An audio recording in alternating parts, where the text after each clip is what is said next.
Psalm 16, verse 11. Bending the neck. They have cast me forth, and now they have surrounded me. They have set their eyes bowing down to the earth. Psalm 16, verse 11, Douay Rheims. At Mass, during the silence of the canon, I try and contemplate the various sufferings of our Lord. I find that I end up having a mental checklist that I go down, starting with the indignities he suffered in his trial, to the scourging, crowning with thorns, having his shoulder mangled and splintered by the weight of the cross, his bloodied knees from his falls, and so forth. But after meditating upon the physical sufferings, my mind sometimes moves to the relational sufferings.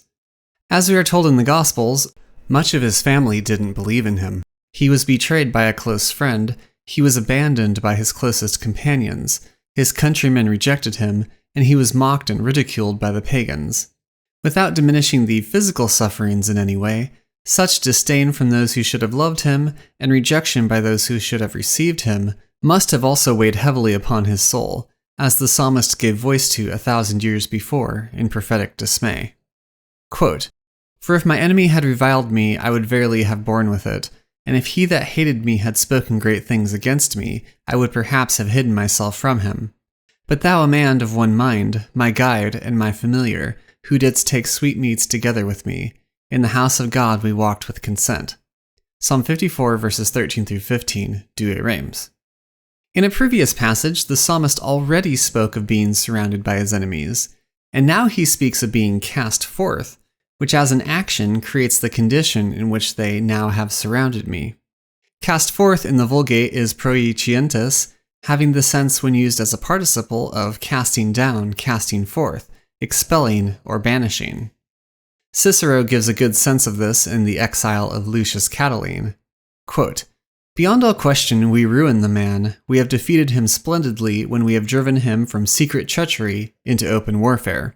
But that he has not taken with him his sword red with blood as he intruded, that he has left us alive, that we wrested the weapon from his hands, that he has left the citizens safe and the city standing, what great and overwhelming grief must you think that this is to him?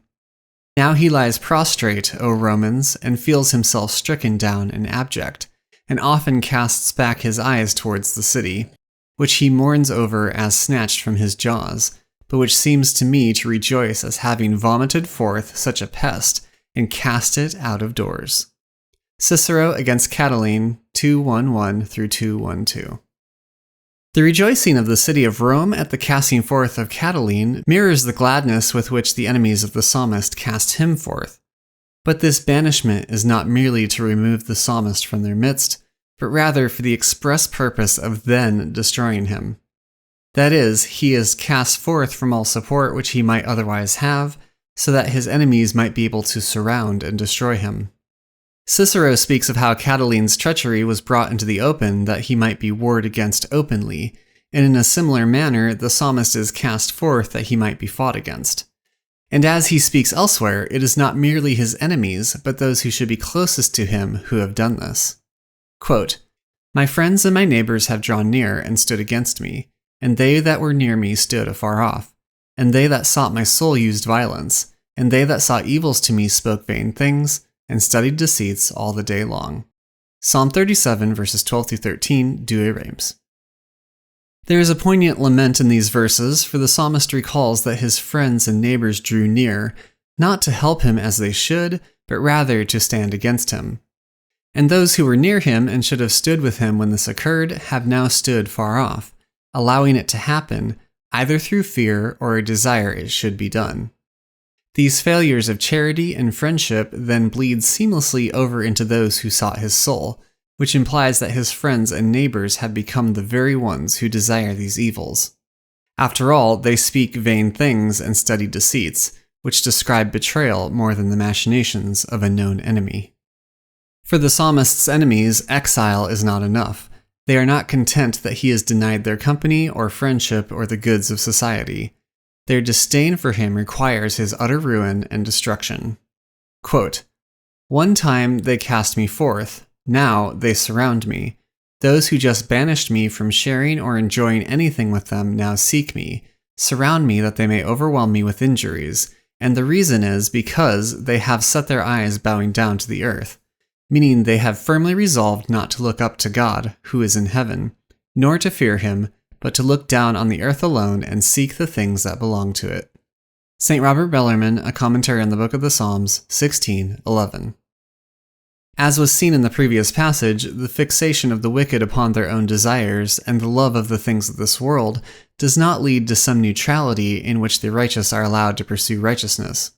The will bent towards sin is a jealous God and will not tolerate those who will not bend their will to the same evils, for the refusal to act in the same manner is itself a reproach to those who pursue evil deeds.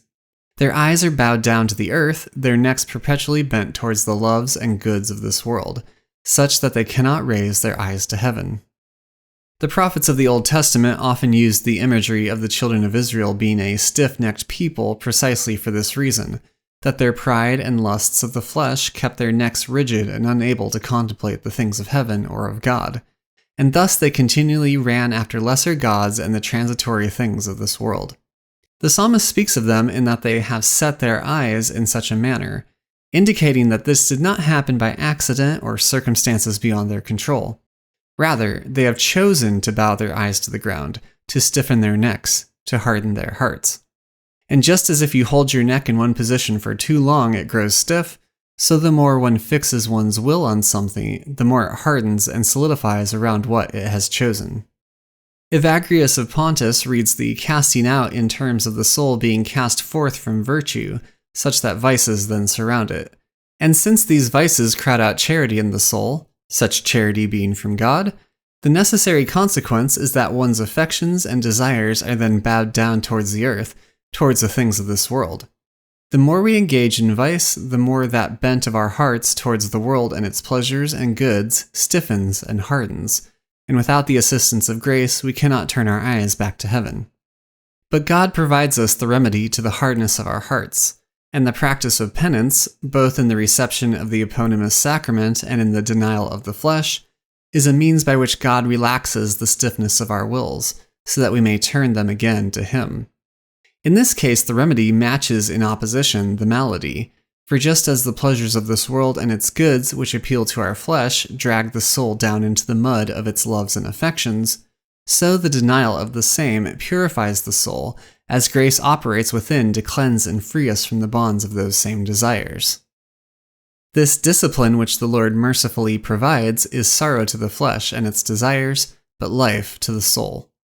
Quote, "The yoke and the thong bend a stiff neck, and continual labors bow a slave." Sirach 33:27, Douay Rheims. We will always be slaves to something, either to sin or to righteousness. The practice of penance and the mortification of our flesh by the Spirit loosen our necks which are bowed to the earth and to its desires and sin, so that we may bow our necks to the yoke of our Lord, which is easy, to His burden, which is light. The pride of our own self-wills must be bowed down through continual denial of self, through perpetual submission of that same will to the will of God, so that the bent of our necks and the gaze of our eyes be ever towards heaven. Quote, "You cannot please God better than by sacrificing to Him your will, and remaining in tranquility, humility, and devotion, entirely reconciled and submissive to His divine will and good pleasure. You will be able to recognize these plainly enough when you find that notwithstanding all your efforts, it is impossible for you to gratify your wishes."